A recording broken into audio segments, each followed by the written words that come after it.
తండ్రి అయిన దేవుని పరిశుద్ధ నామమునకు మహిమ కలుగునుగాక.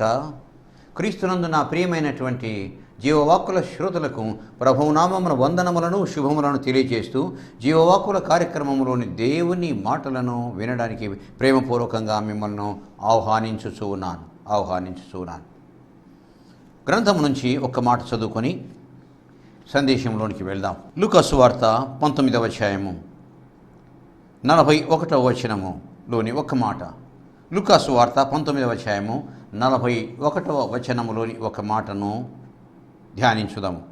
ఆయన పట్టణమునకు సమీపించినప్పుడు దానిని చూచి దాని విషయమై ఏడ్చి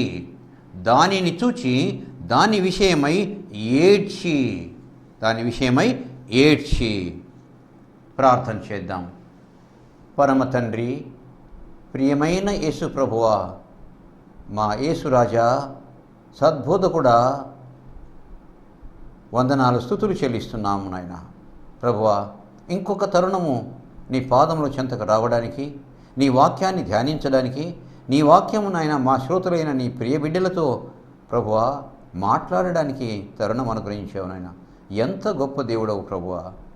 ఎంతోమంది నశించిపోయి ఉండగా మమ్మలను కాపాడుచు జీవితాన్ని పొడిగిస్తున్నావు తండ్రి. మేము మంచివారమని గొప్పవారమని కాదయ్యా, కేవలం నీ యొక్క మంచితనము ఉచితమైన కృపచేత మా జీవితాన్ని పొడిగించుతున్నావే తప్ప మరొకటి కాదు తండ్రి, మరొకటి కాదు ప్రభువా. అందును బట్టి మీకు వందనాలు స్తుతులు చెల్లిస్తూ నీ వాక్యం ద్వారా నీవు ప్రభువా మా శ్రోతలైన నీ బిడ్డలతో మీరు మాట్లాడమని, దీనుడును అల్పుడునైనటువంటి నీ కొరకు నిలబడిన నన్ను నీ సాధనంగా వాడుకోమని, మీ మాటలు వినిపింపచేయమని, మీ మాటలు వినుటకు సంసిద్ధంగా ఉండి ప్రభువా మరి ఎదురు చూస్తున్నటువంటి మమ్మలను మీకే అప్పగించుకుంటూ యేసు నామమున ప్రార్థిస్తున్నాము తండ్రి, ఆమేన్. ఆయన ఆ పట్టణమునకు సమీపించినప్పుడు దానిని చూచి దాని విషయమై ఏడ్చి. ఆయన ఆ పట్టణమును సమీపించినప్పుడు ఏంటి అసలు ఈ బ్యాక్గ్రౌండ్ ఏంటి? ఆయన ఆ పట్టణమునకు సమీపించినప్పుడు యేసు ప్రభువుల వారు ఆ కొండ మీద వాక్యం చెప్తున్నాడు. సరే, కొండ మీద ఎప్పుడు శిష్యులతో అక్కడ గడిపేవాడు. ఆయన కొండ మీద గడిపేవాడు. సరే, ఒక దినము అందరితో వాక్యం పంచుకున్న తర్వాత ఆ కొండ దిగడానికి ముందు దిగబోతూ ఈ కొండ దిగిన తర్వాత ఆ ఎదురుగా ఒక ఊరు కనపడుతుంది. అక్కడికి వెళ్ళి ప్రవేశించిన వెంటనే, ఆ గ్రామంలో ప్రవేశించిన వెంటనే మీ ఎదుటనే ప్రవేశించినటువంటి తోడనే మీ ఎదుట ఒక ఇంటి ఎదురుగా కట్టబడినటువంటి గాడిద పిల్ల ఉంటుంది. మీరు వెళ్ళి దాన్ని విప్పుకొని రండి. ఎందుకు విప్పుతున్నారు అని ఎవరైనా అడిగితే, ఇది ప్రభువు కావాలి, ప్రభు తెమ్మన్నాడు, తీసుకొని పోతున్నాం, అంతే చెప్పండి. ఇది ప్రభువుకు కావాలి అని చెప్పి తీసుకొని రండి. మిమ్మల్ని ఎవరు అడ్డు పెట్టరు. ప్రభువు చెప్పాడు. ఎవరు అడ్డు పెడతారు? ఇంకా ఎవరు అడ్డు పెట్టలేరు. వెళ్ళారు, తీసుకొచ్చి తర్వాత ప్రభు కొండ దిగొచ్చారు. దిగిన తర్వాత దానిని, ఆ గాడిదను శుభ్రం చేశారు. శుభ్రం చేసిన తర్వాత బట్టలు దాని మీద పరిచారు. యేసు ప్రభువును దాని మీద కూర్చోబెట్టారు. తీసుకొని వెళ్తున్నారు. ఎక్కడికి? ఓ పట్టణానికి. ఆయన పట్టణమునకు సమీపించినప్పుడు, ఏ పట్టణం అది? యెరూషలేము పట్టణము సమీపించి దానిని చూచి దాని విషయమై ఏడ్చి. యెరూషలేము పట్టణాన్ని చూచి ఏడ్చాడు. చాలా గొప్పది యెరూషలేము పట్టణం, ప్రాముఖ్యత కలిగింది, చరిత్రాత్మకమైంది, ఎంతో ప్రాముఖ్యతను సంతరించుకున్నటువంటి పట్టణము యెరూషలేం పట్టణము. యెరూషలేం పట్టణానికి దేవుని పట్టణము అని పేరు ఉందండి. దేవుడు నివసించినటువంటి పట్టణము, దేవుని ఆలయం కట్టబడినటువంటి పట్టణము, అద్భుతాలు ఆశ్చర్యాలు చేయబడినటువంటి పట్టణము, దేవుని పట్టణము అంటాడు. ఇంకా ఆ పట్టణానికి మరొక పేరుంది, మహారాజు పట్టణము. దేవుని పట్టణమే కాక మహారాజు పట్టణం అంట. మహారాజు అయినటువంటి దేవుడు ప్రభువు నివసించి ప్రవచనాత్మకముగా చెప్పబడినటువంటి పట్టణం ఇది. తర్వాత అంతేకాకుండా నెహెమ్యా గ్రంథంలోనూ దానియేలు గ్రంథంలోనూ పవిత్రమైన పట్టణం అని వ్రాయబడింది. ఈ పట్టణానికి ఉన్నటువంటి టైటిల్స్ ఏంటంటే దేవుని పట్టణము, రెండవది మహారాజు పట్టణము, పవిత్ర పట్టణము.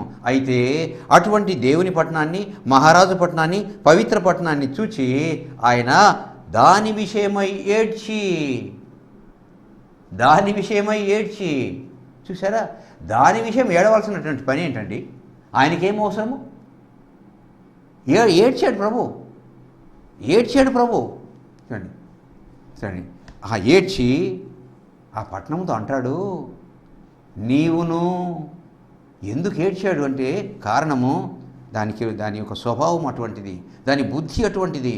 అందువలన ఆ స్వభావాన్ని బట్టి శపించవచ్చు, కోపడవచ్చు, హింసించవచ్చు, తెగులుకు గురి చేయవచ్చు, కరువు రప్పించవచ్చు, భూకంపము రప్పించవచ్చు. అయితే అలా చేయలేదు మన ప్రభువు. దాని గురించి ఏడ్చి నీవును ఈ నీ దినమందైనను. ఓ యెరూషలేమా అంటే రాళ్ళు రప్పలు చెట్లు పుట్టలు కాదండి. అంటే యెరూషలేము అంటే యెరూషలేములో ఉన్నటువంటి జనాలారా, ప్రజలారా, జనులారా అని అర్థము. నీవును ఈ నీ దినమందైనను సమాధాన సంబంధమైన సంగతులను తెలుసుకునే ఎడల నీకెంతో మేలు. అనేక సార్లు సమాధానకరమైనటువంటి విషయాలు బోధించబడ్డాయి. సమాధానకర సంబంధమైనటువంటి విషయాలు నీకు సంగతులు బోధించబడ్డాయి, తెలియజేయబడ్డాయి. అయితే నువ్వు వినలేదు, తెలుసుకోలేదు, గ్రహించలేదు. ఈ నీ దినమందైనను సమాధాన సంబంధమైన సంగతులను నీవు తెలుసుకుని ఎడల నీకెంతో మేలు. కానీ ఇప్పుడవి నీ కన్నులకు మరుగు చేయబడి ఉన్నవి. అవి మరుగు చేయబడ్డవి. నువ్వు వినలేవు, గ్రహించలేవు, మరుగు చేయబడ్డవి. ప్రభువు నిన్ను దర్శించిన కాలం నువ్వు ఎరుగుకుంటివి. ప్రభు అనేకసార్లు వచ్చాడు, అనేకసార్లు బోధించాడు. అయితే ఆ కాలమున నువ్వు ఆయన బోధించినటువంటి మాటలు ఎరుగుకుంటివి గనుక నీ శత్రువులు నీ చుట్టూ గట్టు కట్టి ముట్టడి వేసి అన్ని ప్రక్కలన నిన్ను అరికట్టి నీలో ఉన్న నీ పిల్లలతో నేల కలిపి నీలో రాతి మీద రాయి నిలిచి ఉండనీయని దినములు వచ్చును. ఎంత కఠినంగా మాట్లాడతాడంటే అంత బాధ ఉంది. ఆయన ఎంత బాధ ఉందంటే ఆ పట్టణం యొక్క స్థితిని బట్టి ఏడుస్తాడు. ఎందుకంటే ఆ పట్టణం బుద్ధి మంచిది కాదండి. యెరూషలేము పట్టణమా, అనేకసార్లు నీ మధ్య అనేక సంబంధమైనటువంటి మాటలు బోధించబడ్డాయి. అయితే నువ్వు వినలేదు, గ్రహించలేదు, మనసు పెట్టలేదు, అనుసరించలేదు, మరి గ్రహించలేదు. ఎందుకంటే నువ్వు వినలేదు, నీవు ఎరుగుకుంటివి. అయితే నీ శత్రువులు నీ చుట్టూ ముడతారు, గట్టు కడతారు, ముట్టడి వేస్తారు, అన్ని ప్రక్కల నిన్ను అరికట్టి నీలో ఉన్నటువంటి నిన్ను, నీ పిల్లల్ని నేల కలిపి రాతి మీద రాయి లేకుండా నీ పట్టణాన్ని ధ్వంసం చేస్తారని చెప్పేసి అంటాడు ప్రభువుల వారు. ఏడ్చి అంటాడు, మామూలుగా లేదు. బాధ ఒకవైపున ఉంది. ఇది నిజంగా చెప్పాలంటే ఇది ఒక హెచ్చరిక. ఏడుస్తూ బాధపడుతున్నాడు. అప్పటికైనా వారికి బుద్ధి వస్తే బాగుండేది, బుద్ధి రాలేదు. అప్పటికైనా బుద్ధి వస్తే బాగుండు, బుద్ధి రాలేదు. చివరి క్షణమైన బుద్ధి తెచ్చుకొని క్షమాపణ అడిగితే క్షమించే దేవుడు మన యేసయ్య. అంత గొప్ప ప్రేమ, అంత గొప్ప క్షమ కలిగినటువంటి వాడు యేసు ప్రభువుల వారు. చూసారా, ఆయన పట్టణమునకు సమీపించినప్పుడు దాని విషయమై ఏడ్చి. నేను చిన్నగా ఉన్నప్పుడు వాక్యంలో ఎదుగుతున్న సమయంలో ఎందుకు ఏడ్చావయ్యా? ఎట్లే చదువుతూ నాకు అర్థం కాలేదు. ఆయన ఏడవడం ఏంటి? తినడానికి లేదా, త్రాగడానికి లేదా, కట్టుకోవడానికి లేదా, అనుభవించడానికి లేదా, ఉండడానికి లేదా, నివాసం లేదా? ఎందుకు ఏడుస్తాడు అంటే తన బిడ్డలు పాడైనప్పుడు, హెచ్చరికను గమనించినప్పుడు, హెచ్చరికను విననప్పుడు, జీవితాన్ని మార్చుకోకుండా పాడు చేసుకున్నప్పుడు వారిని గురించి ఏడుస్తాడు. ఈయన ఎందుకు ఏడ్చావయ్యా అని ప్రశ్న వేస్తే ఎన్నో నేర్చుకున్నాను, ఎన్నో నేను తెలుసుకున్నాను, ఎన్నో గ్రహించాను ఆ పట్టణం కొరకు. అయ్యో, అనేక సార్లు నేను బోధించబడ్డాయి. అయితే నువ్వు గ్రహించలేదు. అయితే నీ శత్రువు సమయం వచ్చింది, రాబోతుంది. నీ శత్రువులు చుట్టూ గట్టుకట్టి నిన్ను, నీ పిల్లల్ని నేలగలిపి నీలో రాతి మీద రాయి లేకుండా, అంటే ఈ పట్టణంలో ఉన్న అన్నీ కూడా భవంతులన్నీ కూడాను నేల కలిపే రోజులు వస్తున్నాయి. జాగ్రత్త సుమా. అయితే ఏమంటాడు, అయితే ఈ దినమందైనను విను, ఇప్పటికైనా విను, ఇప్పటికైనా గ్రహించు, ఇప్పటికైనా మారు మనసు పొందని చివరి అవకాశం ఇస్తున్నాడు. అప్పటికైనా మారు మనసు పొందితే బాగుండేది. పొందలేదండి వాళ్ళు, ఎందుకని ఆయన ఏడ్చాడు అంటే, ఇది యెరూషలేము బుద్ధి మంచిది కాదు, యెరూషలేము బుద్ధి మంచిది కాదు, యెరూషలేము బుద్ధి మంచిది కాదు. ఏంటి నిజమేనా?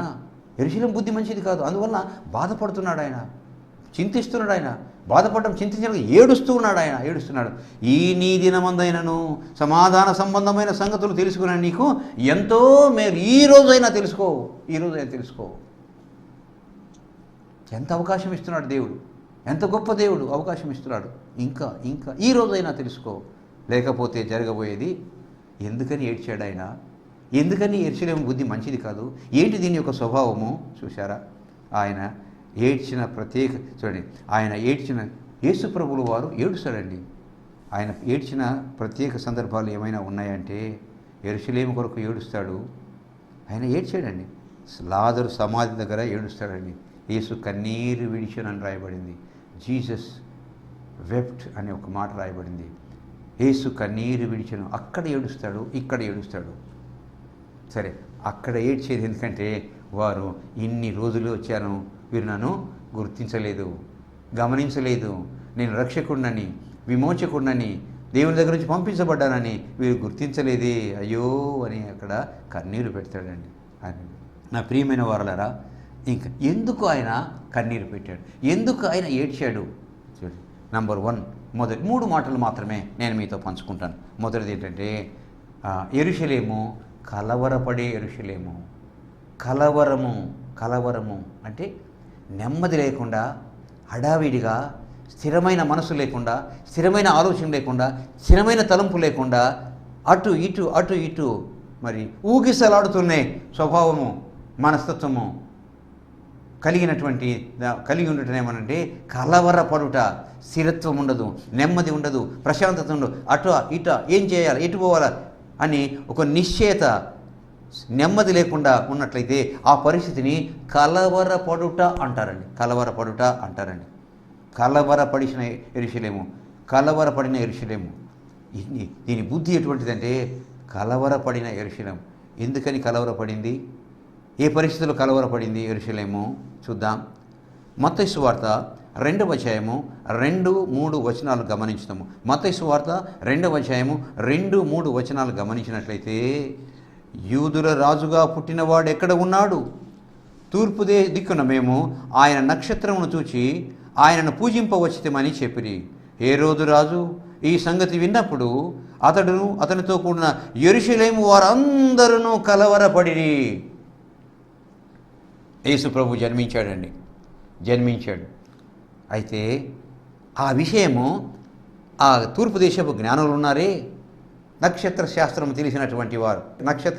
తెలిసినటువంటి జ్ఞానులు ఉన్నారు. తూర్పు దేశపు జ్ఞానులు, వారి జ్ఞానం వలన ఆకాశంలో పుట్టినటువంటి ఆ గొప్ప తారను చూసిన తర్వాత వారు తెలుసుకున్నది ఏంటంటే, రక్షకుడు పుట్టాడు, యూదుల రాజు పుట్టాడు అని చెప్పేసి వారు తెలుసుకున్నారు. వారి శాస్త్రానుసారంగా తెలుసుకున్న తర్వాత వారు వస్తారండి. ఆ నక్షత్రమును చూచి, ఆ నక్షత్రమును వెలుగును చూచి, ఆ నక్షత్రము వారిని నడిపించగా అంత దూర దేశం నుంచి ప్రయాణమై యూదయ దేశంలోని బెత్లెహేముకు వస్తారండి. యూదుల రాజుగా పుట్టినవాడు ఎక్కడ ఉన్నాడు? తూర్పు దిక్కున మేము ఆయన నక్షత్రమును చూచి ఆయనను పూజించవచ్చితిమి. తూర్పు దిక్కున చూచాము, ఆ నక్షత్రం మమ్మల్ని నడిపించింది. ఆ వెలుగును చూసి ఆ నక్షత్రము నడిపించినటువంటి మార్గమున ఇక్కడికి వచ్చాము. ఎందుకు వచ్చామంటే ఆయనను పూజించవచ్చితిమి అని చెప్పేసి అన్నారు. ఎవరితో అన్నారు ఈ మాట? ఎవరితోన్నారు? సరాసరి రాజుతోనే అన్నారండి. హేరోదు రాజుతో అన్నారండి. రాజుతో అంటే రాజు ఏమనుకుంటాడు, ఏమని ఆలోచించిస్తాడు, ఏమని అభిప్రాయం కలుగుతుంది? పరిపాలిస్తూ ఉన్నటువంటి రాజును నేను ఒకరిని ఉండగా ఇంకొక రాజు పుట్టాడా యూదులను పరిపాలించడానికి? ఎవడు వాడు, ఎక్కడ? అనుకుంటాడు, ఖచ్చితంగా అనుకుంటాడు. అనుకోవడమే కాకుండా కోపం వస్తుంది, బాధ వస్తుంది, ఆవేశం. ఎవడు వాడు అని చంపేంత కోపం వస్తుందండి. చంపేంత కోపం తప్పనిసరిగా వస్తుందని. హేరోదు రాజు ఈ సంగతి విన్నప్పుడు, ఎవరు చెప్పారు ఈ సంగతి? తూర్పు దేశపు జ్ఞానులు, ఆ రాజుగా పుట్టాడయ్యా, యూదుల రాజును పూజింపవచ్చామని చెప్పేసి చెప్పినటువంటి ఆ మాటలు విన్నటువంటి హేరోదు రాజు ఈ సంగతి విన్నప్పుడు అతడును అతనితో కూడా ఉన్న యెరూషలేము వారందరూ కలవరపడ్డారు. అయ్యో, ఇంకొక రాజా యూదులను పరిపాలించడానికి నేనుండగా అని రాజు కలవరపడుతున్నాడు, కంగు తిన్నాడు, స్థిరంగా లేడు, ఆందోళనగా ఉన్నాడు, గలిబిలి అయిపోయింది తన యొక్క మనసంతా కూడా. అట్టి రాజును చూచినటువంటి వారు, రాజునకు అనుయాయులుగా ఉన్నటువంటి వారు, రాజును ప్రేమించేవారు, రాజు అధికారం కింద లోబడి ఉన్నటువంటి వారందరూ కూడా, అంటే యెరూషలేము వారందరూ కూడా కలవరపడిరి, కంగు తిన్నారండి. స్థిరంగా లేరు. అయ్యో ఇంకొక రాజు అంట, పుట్టాడంట. కలవరపడిరి. యూదుల రాజుగా, రక్షకుడుగా యెరూషలేముకు ఇంకొకరు వచ్చుట పుట్టుట ఎంత మాత్రమో యూదులకు, యెరూషలేము వాళ్ళకు ఎంత మాత్రమో ఇష్టము లేదు. ఇంకొక రాజా, మాకు రాజు ఉండగా ఇంకొక రాజా, ఇష్టము లేదు. చూసారా? అయితే యూదుల రాజధాని అయినటువంటి యెరూషలేము తన రాజును అంగీకరించుట లేదు. చూసారా?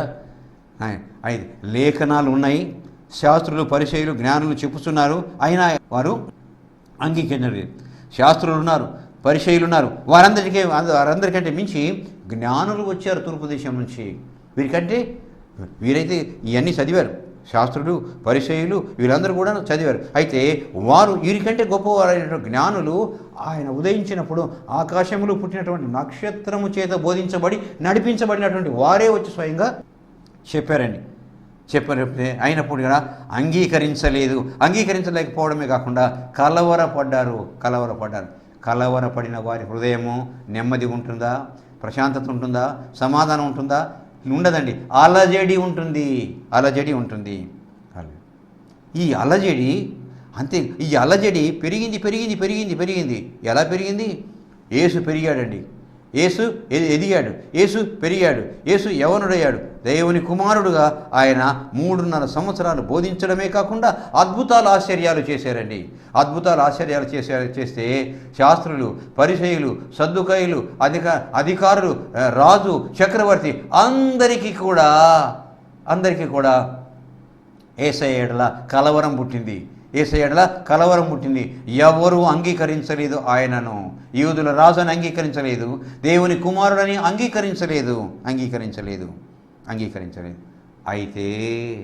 అయితే అదేవిధంగా యేసును ఊరేగుతూ ఆ గాడిద పిల్ల మీద మరి యెరూషలేములోకి ప్రవేశించినటువంటి దృశ్యాన్ని మనం చూస్తాం. మొదట దాని స్వభావం ఏంటి? స్థిరత్వము లేకుండా కలవరపడినటువంటి యెరూషలేము. ఈ కలవరముతోనే పెరిగింది. ఎంతవరకు? కొన్ని సంవత్సరాలు. ఆ కలవరము గూడుగట్టుకున్నది హృదయాలలో. ఆ కలవరంతో యేసును సంహరిస్తారు. చూడండి, రెండవది కలవరపడుతూ స్తుతించిన యెరూషలేము, కలవరపడినటువంటి యెరూషలేము. రెండవది ఈ స్వభావం ఎటువంటిదంటే కలవరపడుతూ స్తుతించినటువంటి యెరూషలేము. చిత్రమైన మనస్తత్వము, ద్వంద్వ ప్రవృత్తి. హృదయములో ఉండేది ఒక భావము, బయటికి కనబడేది ఒక స్వభావము. ద్వంద్వ ప్రవృత్తి, చిత్రమైన మనస్తత్వము, ద్వంద్వ ప్రవృత్తి. దీన్ని ఏమంటారంటే డ్యూయల్ రోల్ లేక డ్యూయల్ నేచర్ అంటారు. సరే, ఎలాగైతేనేమి యేసు ప్రభువును ఎలాగైనా సంహరించాలి, సిలువ వేయించాలి, సంహరించాలని చెప్పేసి తలంచారు. ఆ సమయము రానే వచ్చింది. ఆ యేసు ప్రభువుల వారు ఎక్కినటువంటి గాడిద మీద యేసును ఊరేగించుకుంటూ యెరూషలేములోకి వెళ్తారండి. యెరూషలేములోకి ప్రవేశించినప్పుడు జరిగింది ఏంటంటే ఆ గాడిద లోపలికి ప్రవేశించినప్పుడు ఆ యెరూషలేము వాసులంతా ఏం చేశారంటే చెట్ల కొమ్మలు పరిచారు, రెమ్మలు పరిచారు, ఆకులు పరిచారు. ఎక్కడ? దారి పొడుగున కొమ్మలు, రెమ్మలు, ఆకులు పరిచారు. ఇంకా లోపలికి వెళ్తూ ఉంటే బట్టలు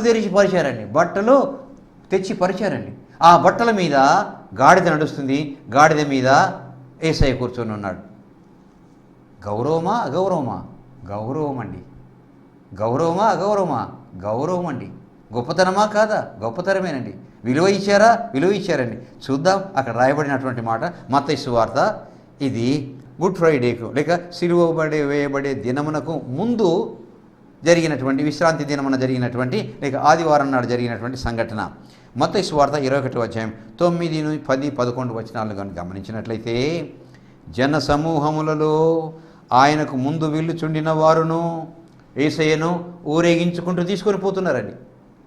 తీసుకొని పోతుంటే జన సమూహములు ఆయనకు ముందు వెళ్ళుచుండిన వారును వెనుక వచ్చుచుండిన వారును, దావీదు కుమారునికి జయము, ప్రభు పేరట వచ్చువాడు స్తుతించబడునుగాక, సర్వోన్నత స్థలములలో జయము అని కేకలు వేయుచుండిరి. ఆయన యెరూషలేమునకు వచ్చినప్పుడు పట్టణమంతయు ఆయన ఎవరో అని కలవరపడెను. ఒక ప్రక్క స్తుతిస్తుంది, ఒక పక్క కలవరపడుతుంది. అప్పుడు ఆయన పుట్టినప్పుడు కలిగినటువంటి కలవరము ఆ పట్టణస్థులందరి హృదయంలో ఉంది. ఒక పక్కన మరలేమంటుందో స్తుతిస్తున్నారు. ఎంత ద్వంద్వ స్వభావము, ఎంత ద్వంద్వ ప్రవృత్తి చూశారా? దావీదు కుమారునికి జయము, ప్రభు పేరట వచ్చువాడు స్తుతించబడునుగాక, సర్వోన్నత స్థలములలో జయము అని కేకలు వేయుచుండిరి. ఆయన యెరూషలేములోనికి వచ్చినప్పుడు పట్టణమంతయు ఆయన ఎవరో అని కలవరపడెను. చూశారా? ఇంత గౌరవించారే. ఆ కొమ్మలు పరిచారు, రెమ్మలు పరిచారు, ఆకులు పరిచారు, బట్టలు పరిచారు, ఇంత గౌరవించారే. ఇది నిజమైన గౌరవమా? కాదండి. గౌరవం కాదండి. కలవరపడుతూ స్తుతించారు. నిజమైనటువంటి స్వభావం కాదు, ద్వంద్వ ప్రవృత్తి. నా ప్రియమైన వారులారా, చూసారా? కలవరపడు అంటే ఒకవైపున స్తుతిస్తూ లోకాన్ని అనుసరిస్తున్నారు, ఒకవైపున కలవరముతో, అసంతృప్తితో, అయిష్టంతో ఉన్నాడండి. చూసారా? నా ప్రియమైనటువంటి వారులారా, సరే, ఎందుకని ఏడ్చాడయ్యా ఆ యెరూషలేము గురించి? ఆ రోజు కలవరపడిన యెరూషలేము, కలవరపడుతూ స్తుతించినటువంటి, గణపరిచినటువంటి యెరూషలేము. చివర మాట ఏంటంటే కేకలు వేసి సిలువ వేయించిన యెరూషలేము, కేకలు వేసి సిలువ వేయించినటువంటి యెరూషలేము రానే వచ్చింది. ఆ సమయము లేఖనాల్లో చెప్పబడినటువంటి సమయము రానే వచ్చింది. యేసయ్యను పట్టుకున్నారు, తీసుకొని వెళ్ళారు. సన్నిహెద్రిని సభలో పెట్టారు విషయాన్ని. అక్కడి నుంచి పిలాతు దగ్గరికి తీసుకొని వెళ్ళారు. ఎందుకంటే హింసించడానికి, తర్వాత సిలువ వేయడానికి, శిక్షించడానికి మాకు అధికారం లేదు కాబట్టి అని వాళ్ళు ఏం చేశారంటే పిలాతు దగ్గరికి తీసుకొని వస్తారు. అక్కడ తీర్పు సమయంలో ఏం జరిగిందో చూద్దాం. మత్తయి సువార్త 27వ అధ్యాయము 24వ వచనంలో వారు ఏమన్నారంటే సిలువ వేయి అని కేకలు వేస్తున్నారు. ఎందుకు ఇతడేమి చేశాను అంటున్నాడు. ఎవరు మాట్లాడరు. అయినప్పటికీ కూడా ఎందుకు ఇతడు ఏ నేరం చేశానని చెప్పేసి పిలాతు అడిగితే సిలువ వేయి అంటున్నారు. సరే, అయినప్పటికీ కూడా ఎంతో ప్రయత్నం చేస్తాడు పిలాతు, వీలు కాలేదు. చివరికి అంటాడు, ఇదిగో మీరు కోరినట్టుగా మరి పండుగ సమయంలో ఒకరిని విడిచిపెట్టడం అనేది, మరణశిక్ష నుంచి విడిచిపెట్టడం అనేది ఆనవాయితీ కదా. ఇదిగో సిలువ యేసును విడిచిపెడతారంటే, లేదు, బరబ్బాను విడిచిపెట్టు, సిలువ వేయి, యేసును సిలువ వేయి. మీ రాజును సిలువ వేతునా అంటే, అతని మాకు కైసరే మా రాజు, ఇతని కాదు యూదుల రాజు, కైసరే మా రాజు, సిలువ వేయి అంటారు. 27వ అధ్యాయం మత్తయి సువార్త 24వ వచనంలో, ఈ ఇద్దరిలో నేను ఎవరిని విడుదల చేయవలనని మీరు కోరుచున్నారని వారిని అడుగగా అక్కడ బరబ్బా కూడా ఉన్నాడు, యేసు ఉన్నాడు. ఎవరిని సిలువ వేయుదునని అడిగినప్పుడు బరబ్బానే అనిరి. అందుకు పిలాతు క్రీస్తునబడినటువంటి యేసును ఏమి చేయుదునని వారిని అడుగగా సిలువ వేయమని అందరూ చెప్పిరి. అధిపతి అంటాడు, ఎందుకు ఇతడు ఏ దుష్కార్యం చేసిన అడుగుగా వారు సిలువ వేయమని మరీ ఎక్కువగా కేకలు వేసిరి. అప్పుడు పిలాతు అంటాడు, అయ్యో, ఇతడు ఏ నేరము చేయలేదే, ఇతనిలో ఏ పాపం లేదే, అయ్యో ఇతడు నీతిమంతుడే అని చెప్పేసి ఈ పాపము నా మీద ఉండకపోవును గాక అని చెప్పేసి ఆయన చేతులు కడుక్కుంటాడండి. అంటే ఆ పాపము మా మీద, మా పిల్లల మీద ఉండును గాక అని చెప్పేసి అంటారు వాళ్ళు. ఎంత దుర్మార్గులు, ఎంత కిరాతకులండి, ఎంత అన్యాయస్తులండి. ఎవరు వాళ్ళు? ఈ యెరూషలేము పట్టణస్థులే. ఈ యెరూషలేము పట్టణస్తులే అంతకు మునుపు వారమే, అంతకు ముందు 4-5 రోజుల క్రిందట స్తుతించారు, ఆయన్ను గణపరిచారు. ఆయన జయము జయము జయము, యూదులకు రాజుకు జయము, దావీదు కుమారునికి జయము జయము జయము, సర్వోన్నత స్థలంలో జయమని కేకలు వేసినటువంటి అదే జనం ఇక్కడ ఏం చేశారంటే కేకలు వేశారు, సిలువ వేయి సిలువ వేయి సిలువ వేయి అని చెప్పేసి కేకలు వేశారు.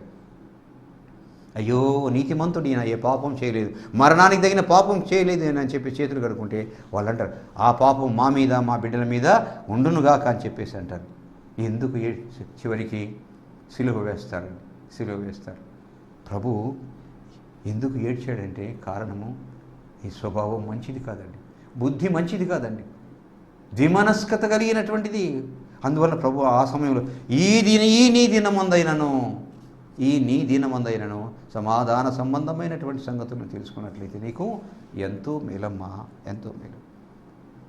ప్రియమైన వారలారా, ఇంకొక చోట అంటాడు ప్రభు లూకాసు వార్త 13వ అధ్యాయం. ఎంత ప్రేమ యెరూషలేము అంటే, లూకాసు వార్త 13వ అధ్యాయం 34వ వచనంలో, యెరూషలేమా యెరూషలేమా ప్రవక్తలను చంపుచు నీ యొద్దకు పంపబడిన వారందరినీ రాళ్లతో కొట్టుచుండుదానా.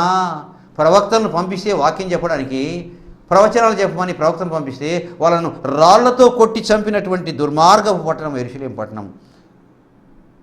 ఉండదానా కోడి తన పిల్లలను తన రెక్కల కింద ఎలాగూ చేర్చుకొనునో అలాగే ఎన్నో మారులు నేను నీ పిల్లలను చేర్చుకొనవలనే ఉంటింది, కానీ మీరు అల్లకపోతిడి, మీరు వినకపోయారు, మీరు గమనించలేదు, గ్రహించలేదు. ఇదిగో మీ ఇల్లు మీకు పాడుగా విడువబడి ఉన్నదని ఈ యెరూషలేమును గురించి మత్తయి సువార్తలో చెప్పినట్లే లూకాసు వార్తలో కూడా వ్రాయబడింది. లూకాసు వార్తలో రాయబడింది. నా ప్రియమైన వారు, అయినా యెరూషలేము అంటే ఎంత ఇష్టమో ప్రభువుకు. నా ప్రియమైన వారులారా, యెరూషలేము కొరకు ప్రార్థన చేయుడి. యెరూషలేమా నిన్ను ప్రేమించువారు వర్ధిల్లుదురు, నీ ప్రాకారంలో నెమ్మది కలుగును, నీ నగరంలో క్షేమముండును గాక అంటాడు. ఎంత గొప్ప ప్రేమ కలిగిన వాడండి దేవుడు యెరూషలేము ఎడల. చూసారా నా ప్రియమైన వారులారా, మనం నేర్చుకున్నది ఏంటంటే యెరూషలేము వలె అస్థిరమైన మనస్సు కలిగి ఉండకూడదు, ద్వంద్వ ప్రవృత్తి కలిగి ఉండకూడదు, ద్విమనస్కత ఎంత మాత్రమో కలిగి ఉండకూడదు. చూసారా యెరూషలేము యొక్క స్వభావము. చివరికి యేసయ్యను సిలువ వేసింది. ఎందుకని? బుద్ధి మంచిది కాదు. ఆయన పుట్టినప్పుడు కలవరపడింది. ఆయనను ఊరేగించుకుంటూ తీసుకొని వెళ్ళి స్తుతించి ఘనపరిచింది. అయితే హృదయంలో ఉన్నటువంటి దుష్ట స్వభావం బయటపడుతుంది.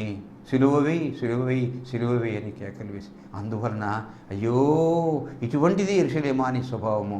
ఈ నీ దినమందైనను సమాధాన సంబంధమైన విషయములను గ్రహించినట్లయితే అది నీకెంతో మేలు అని అవకాశం ఇస్తాడు. అయితే ఆ అవకాశాన్ని సద్వినియోగం చేసుకోలేదు యెరూషలేము పట్టణము, యెరూషలేము పట్టణం. ఇంకా అవకాశం ఇస్తున్నాడు నీ కొరకు, నా కొరకు, మన కొరకు. ప్రియమైన వారలారా, సద్వినియోగం చేసుకుందామా అవకాశాన్ని. ప్రభువా ఎన్నడూ అటువంటి స్వభావాన్ని కలిగి ఉండక, కలవరపడక, విమనస్కత లేకుండా ఆయన నీ ఎడల సద్భావము కలిగి, ఆయన రక్షించబడి నమ్మకం కలిగి నిరీక్షణ ఉంటూ రక్షణానందంలో కొనసాగు నీ యందు కొనసాగుటకు సహాయం చేయతండి. ఎటువంటి ఆయన చంచలమైనటువంటి చంచలమైన మనసు కానీ విమనస్కత కానీ ఎంత మాత్రం లేకుండా ఉండటకు సహాయం చేయమని నిర్ణయించుకొని ముందుకు వెళ్దామా? దేవుడు అవకాశం ఇస్తున్నాడు, ఇంకా అవకాశం ఇస్తున్నాడు. ముందుకు వెళ్దామా? అలాగా ప్రార్థన చేద్దాం. ప్రభు అయిన దేవా, గొప్ప తండ్రి, మీరు బోధించిన మాటలను బట్టి, మీరు నేర్పించిన పాఠమును బట్టి మీకు వందనాలు, స్తుతులు, స్తోత్రములు చెల్లిస్తున్నామయ్యా. యెరూషలేము పట్టణాన్ని గురించి ఏడ్చావు తండ్రి. ఎందుచేతనగా ఆ పట్టణం యొక్క స్వభావము మంచిది కాదు నాయన, ఆ ప్రజల యొక్క బుద్ధి మంచిది కాదు ప్రభువా. నువ్వు జన్మించినప్పుడు తండ్రి ఆందోళన చెంది కలవరపడ్డారయ్యా. ఎందుకంటే నువ్వు జన్మించిన వారికి ఇష్టం లేదు ప్రభువా. అయితే ప్రభువా ఊరేగించుకుంటూ తీసుకొని పోయారయ్యా. స్తుతించి గణపరిచారు కానీ అది పైకి మాత్రమే, కానీ హృదయం మంచిది కాదు ప్రభువా. వారి యొక్క దుష్ట హృదయముతో మరలా కేకలు వేసి సిలువవేయమని కేకలు వేసి ప్రభువా నిన్ను సిలువ వేయించిన పట్టణము అయినా నువ్వు ప్రేమిస్తున్నావు తండ్రి. ఎంత గొప్ప ప్రేమికుడు అయ్యా యేసయ్యా, గొప్ప తండ్రి, వందనాలు, స్తుతులయ్యా. నాయన ఈ దినమైన ప్రభువా, ఇంకా ప్రేమించని వారు, ఇంకా అంగీకరించని వారు, ఇంకా నీతో అంటుకట్టబడిన వారు ఎవరైనా ఉన్నట్లయితే మా శ్రోతల్లో ప్రభువా, ఆయన ప్రేమించి తండ్రి నీ ప్రియ బిడ్డలుగా వారు ఉండునట్లు సహాయం చేయ నాయన, సహాయం చేయమని మీరు ఇస్తున్నటువంటి అవకాశాన్ని సద్వినియోగం చేసుకునే సహృదయత మా శ్రోతలకు అనుగ్రహించమని, దీవించి ఆస్వాదించమని దీనుడైన నన్ను మీకు సమర్పించుకుంటూ యేసు నామమున ప్రార్థిస్తున్నాను తండ్రి. ఆమేన్, ఆమేన్, ఆమేన్. తండ్రి, కుమార, పరిశుద్ధాత్మ త్రియేక దేవుని దీవెనలు మా శ్రోతలకు మెండుగా అనుగ్రహించబడునుగాక. ఆమేన్, ఆమేన్, ఆమేన్.